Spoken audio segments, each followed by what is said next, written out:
Hey everybody, Mandy Rave Ecstatic Astrology here to bring you the new moon in Sagittarius update. I skipped the last update. Sorry. I tried. I actually did try. I tried to record videos and it was just a mess. It was an eclipse. I'm affording myself a little love and care over that.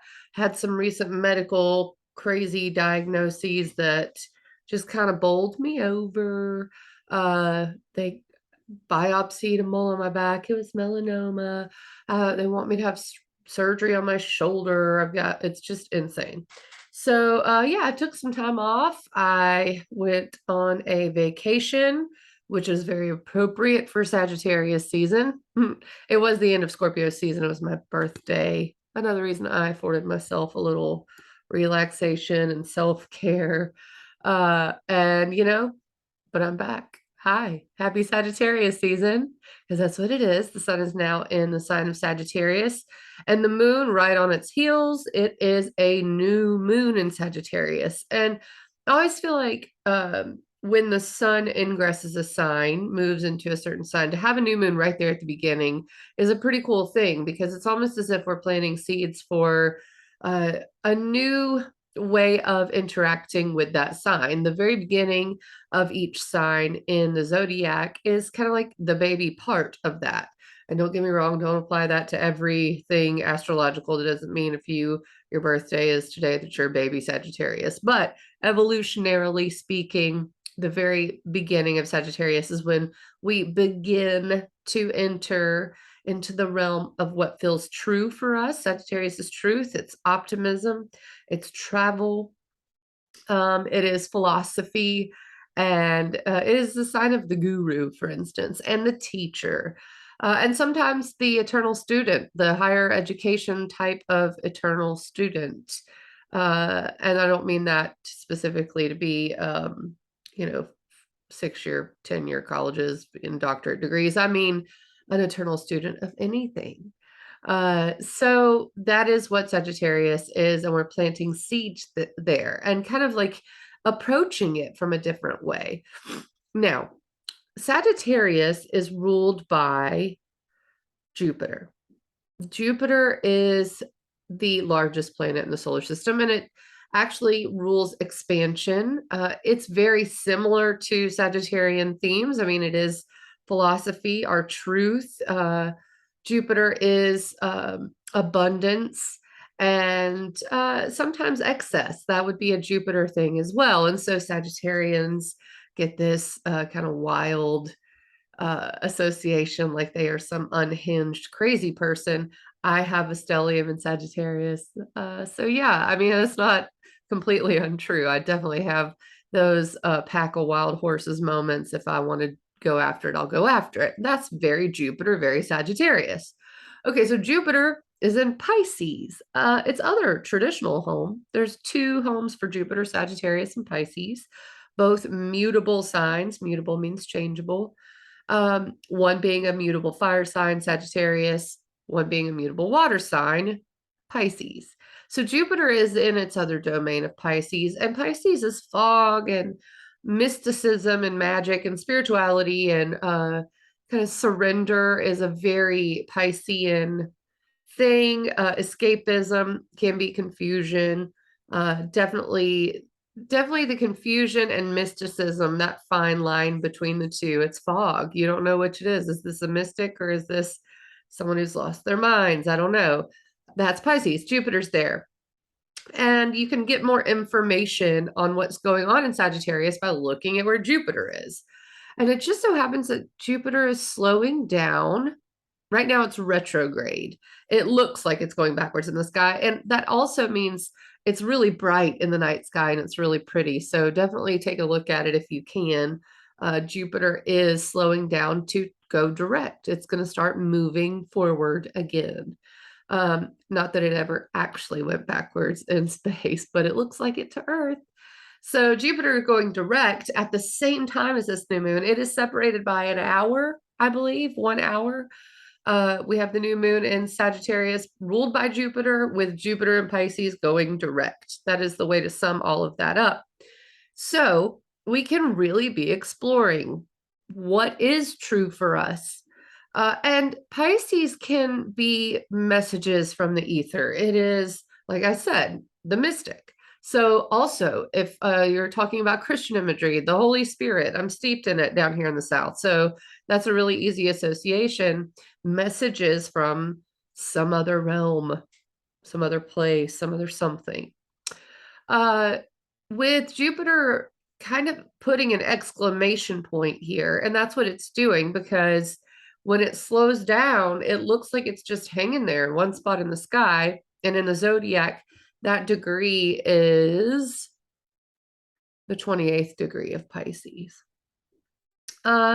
So it can be kind of a time when we want to let go, want to not worry, where right now we are just trying to figure out what the truth is. We really want to know what to believe, but we're getting curveballs from everywhere. Pisces rules viruses. There you go. I mean, did I say escapism? Yeah, because I totally just did that. I was like, let's go to an island. I need to get out of here. And sometimes separating, surrendering, kind of retreating, which is a Pisces thing, into all of that is a good way to reset your beliefs, your worldview, which is what Sagittarius is. So everyone is going through this process of what is true. I don't know. Maybe if I just surrender and I'll figure it out later, and I just want to have a good time. Like, can't we just, not talk about politics? That's kind of the feel, okay? However, and of course, there's always a but. Mars is retrograde in Gemini, which is the trickster. And we're doing some research, okay? So, as much as we'd like to kind of escape and surrender to, whatever, the blue waters of the Caribbean, there's still things to do. We have to communicate with others. We have to really be aware of what's going on in a world. Gemini is the dissemination of information. Gemini is the internet. Gemini is, again, the trickster. It is data. It is teaching. It is talking. It's definitely listening. So when you have Mars retrograde, which is putting a lot of action in this area, it feels busy. It feels like everyone wants to be hanging out, whereas we've got new moon in Sagittarius, which is really quiet and really kind of just let me figure out what I believe and be in my own nice, expansive universe by myself a little bit. It's inward as a new moon, no matter what. Even in Sagittarius, it's still inward. Square, which is not really square, but Mars retrograde is square to Jupiter and Neptune and Pisces, which is I don't know. I'm never gonna know. So I'm just gonna go with the flow.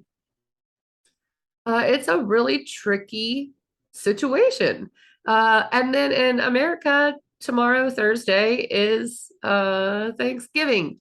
And we'll be around a lot of people. Protect yourself, virus wise. Just going to say that. I've already decided I'm going to stay outside if I can. I did go on a plane. I wore N95. These are just my personal beliefs because I don't want to get sick with anything. The flu, RSV, COVID, I don't care what it is. I was washing my hands like a crazy person, and I would be doing that at Thanksgiving.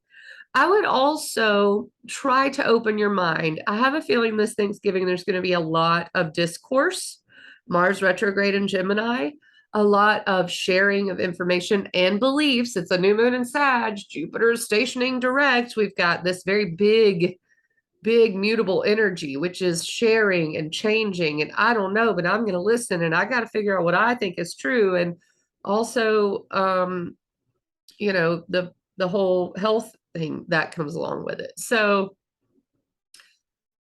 yeah, finding our truth. What is true for us? And then when I looked at the Sabian symbol for the new moon, which is 1 degree of Sagittarius, the very beginning, like I said, it is really, I think it's describing it super well, which is the ocean covered with whitecaps. Now, take a minute and just think of that.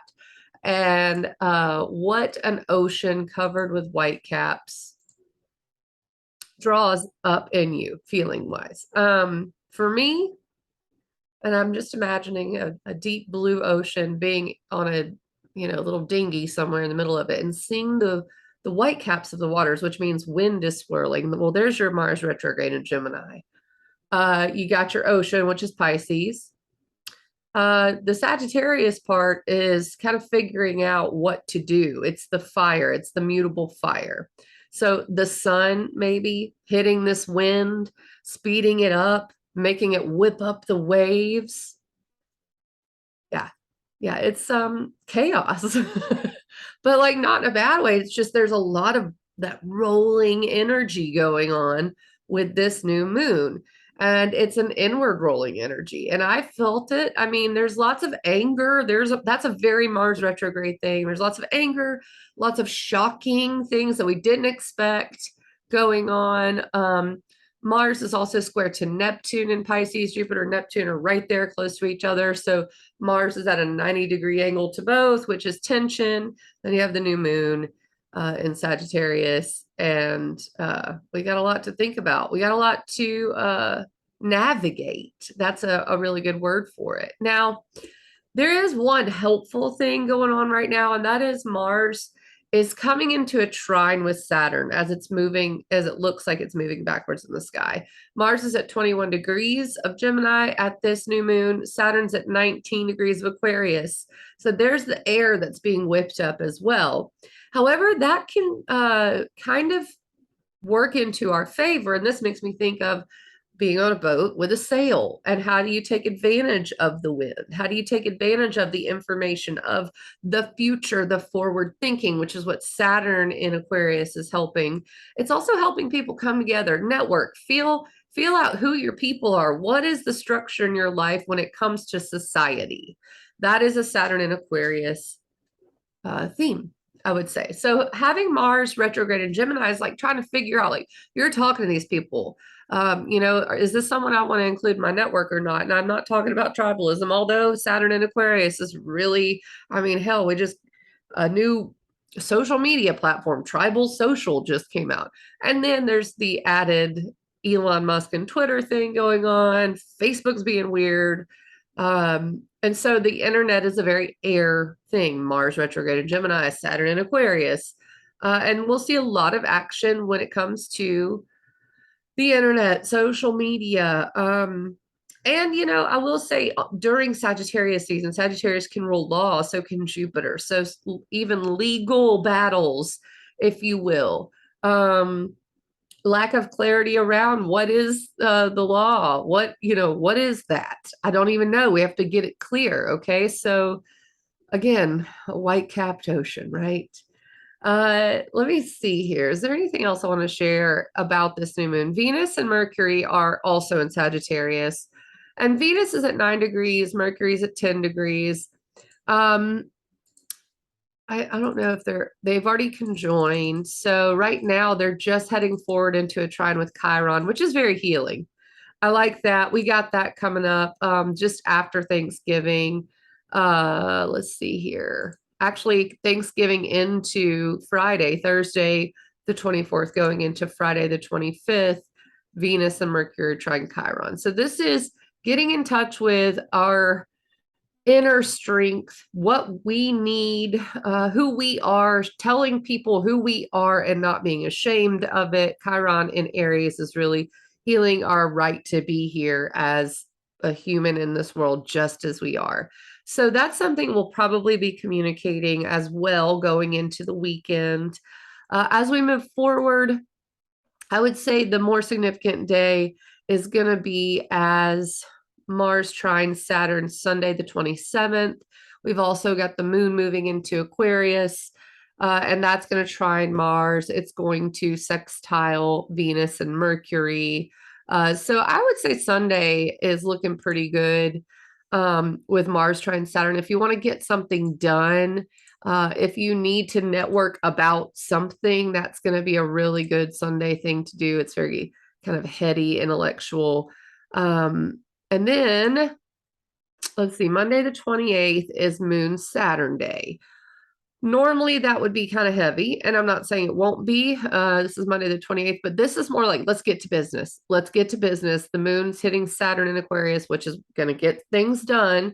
Yes, it may be a lot to bear on your shoulders. It's a burden, whatever, but it's trine Mars and Gemini, helping you out, giving you ideas, pushing you to be social, removing reluctance to a very big degree. And then you've got Venus and Mercury very close to sextile to this on Monday. So things are happening. This is a great thing. The only tough thing about Monday is the moon and Saturn square Uranus. It just lights up that square, which has been with us since 2021, which is freedom versus structure. How do we deal with the changes we're going through? How do we structure our future? So yeah, no pressure. It's Monday the 28th, right? But a lot of people will be going back to work and such, and so that's something to note. Let's see here. Looking at all what's going on Wednesday. I would say, by the way, that Aquarian energy lasts through Monday and Tuesday. There's nothing big really happening during those times. It just carries on with the sextile to Saturn, the trine to Saturn. So Monday and Tuesday look like good days to get things done and to work on your future, whatever you want your future to be. Now, Wednesday, November 30th, the moon's in Pisces. This is a real dreamy situation. You still have Mars square by sign. It's not necessarily square to Neptune. It's not necessarily square to Jupiter, but the moon is present. So the moon always activates almost like the whole sign and any square by sign. So there could be some confusion Wednesday, November 30th. This is a day that, people may go, crap, I got RSV or something like that. Take your vitamin C and your zinc. Wednesday the 30th looks really kind of ripe for that sort of situation. And we've also got, as we move on, Venus is opposing Mars Wednesday the 30th. Okay, this is a thing. Venus is really agrees with Jupiter right now. It wants to seek the truth. It wants to be optimistic. It wants to feel good. I mean, that's Sagittarius. Go on a trip. Like, let's share our stories. Let's listen to self-help podcasts. That's what I do with Sagittarius. But Mars and Gemini is like, you got some things to think about here. There are decisions to make. You can't be, just off riding in the chariot with the pack of the horses. You got to kind of be looking at details, listening to people, talking to people. So there may be a little push pull in what we want to do versus what we have to do. That's what it kind of boils down to. Also, relationships can have a little bit of a fluctuating feeling with the Venus Mars opposition. It's pretty passionate, though. The opposition, they're sitting across the table. So your truth, your values are really looking at Mars, your ego, in the face and saying, you think you know, but do you know? What do we do here? So I would say that Wednesday the 30th, we start to get the moon in Pisces and a T-square with that. A T-square is a time to, it kind of feels like we're under the gun, I will say. And we're not really sure. We just want to let go. And surrender is probably a good thing, but keep one foot on the ground. Let's look to Virgo, where nothing is right now on December 1st, Thursday, for the first day of December. We're walking into some kind of like carnival show, really. I mean, we've got Mercury square Neptune, the moon in Pisces, square Venus and Mars, and a T-square.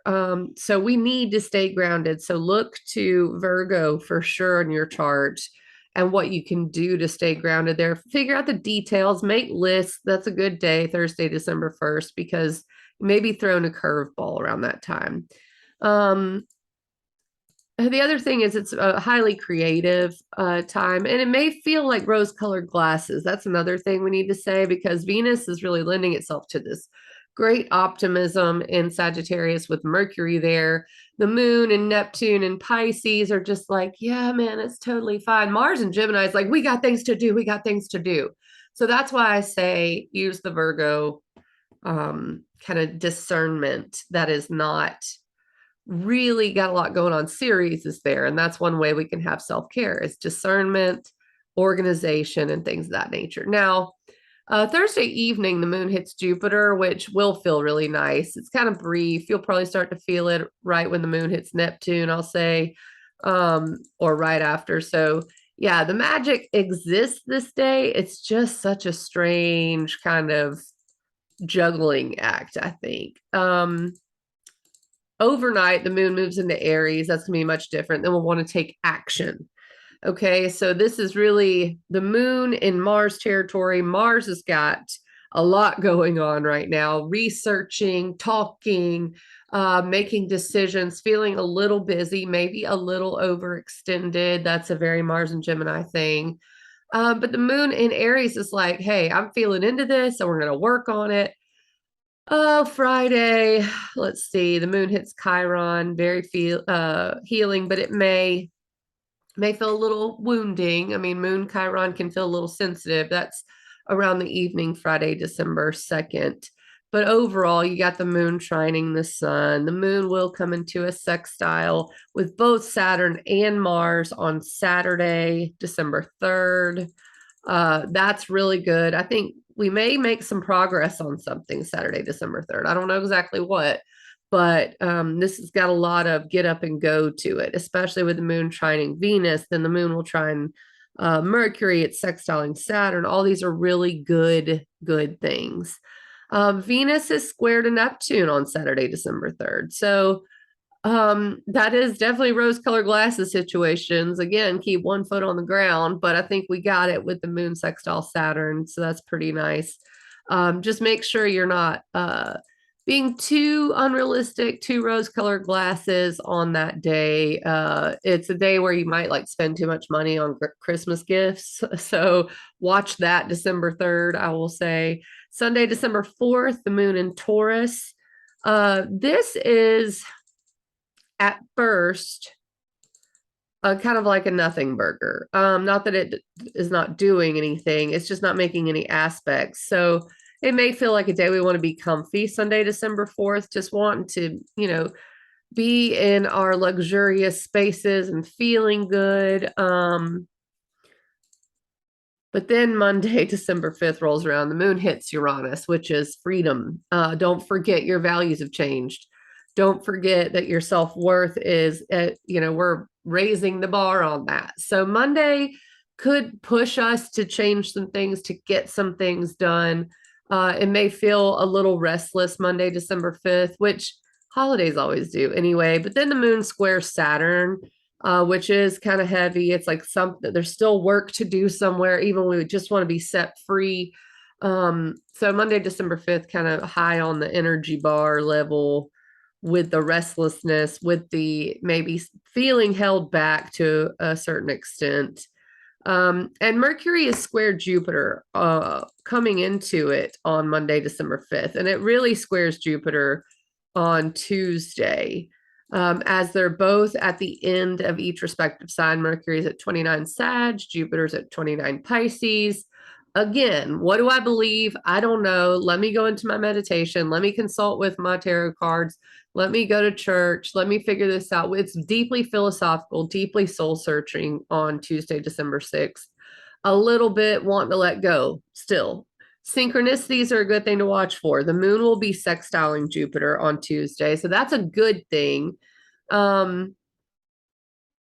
yeah, I mean, the sun is starting to come into its opposition with Mars. And as soon as the moon moves into Gemini on Tuesday, December 6th, which is the evening, it's around 4 p.m. Central Time, December 6th, Tuesday, we get into full moon territory. Now, this full moon is really, I don't want to say angsty. It will be with Mars. It will be exactly at the same degree as Mars. This is a full moon not to miss if you can get outside and see it. So Tuesday, December 6th, even though the full moon is not until December 7th at 10 p.m., by Tuesday, December 6th, the moon's already in Gemini activating the full moon. So it will start to look full for sure. And what we've got is a pushing, an active, I need to do something feeling in the area of Gemini. So check that in your chart. And at the very same time, we have Mercury changing signs into Capricorn, which is always a big deal. And then Venus coming into square Jupiter very close to the full moon. So I'm not going to get too far because I will come back and do a full moon in Gemini, this is probably the height. It is the height of the Mars retrograde on Wednesday, December 7th. I will say it is not probably not super comfortable. I'm going to go with that. But it's very much allowing you to see what you want, very much getting you in tune with your desires. And that's what this whole moon phase is about. It's finding your truth. We're going to figure something out at the full moon that will exactly reflect what we're trying to figure out. Okay. I don't know if I've missed anything. I hope not. I don't think so. But I'm really actually looking forward to this Mars opposite Sun on December 7th. And this whole moon phase is very ripe. I mean, very ripe with being able to make changes and get things done and put our nose to the grindstone.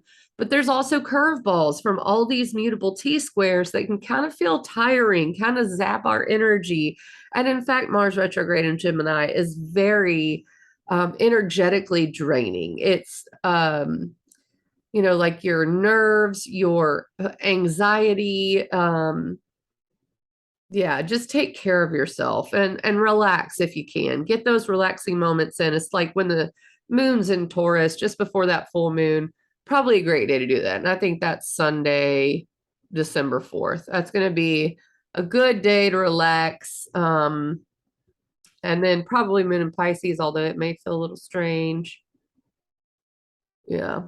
All right, guys. Well, I'm going to do the rising sign videos. I'm going to try to keep them short, but still separate, because I know that helps everyone to be able to just look at their separate rising sign videos. So I'm going to sign off. I'll see you around December 7th for the full moon in Gemini with Mars, the Mars opposition.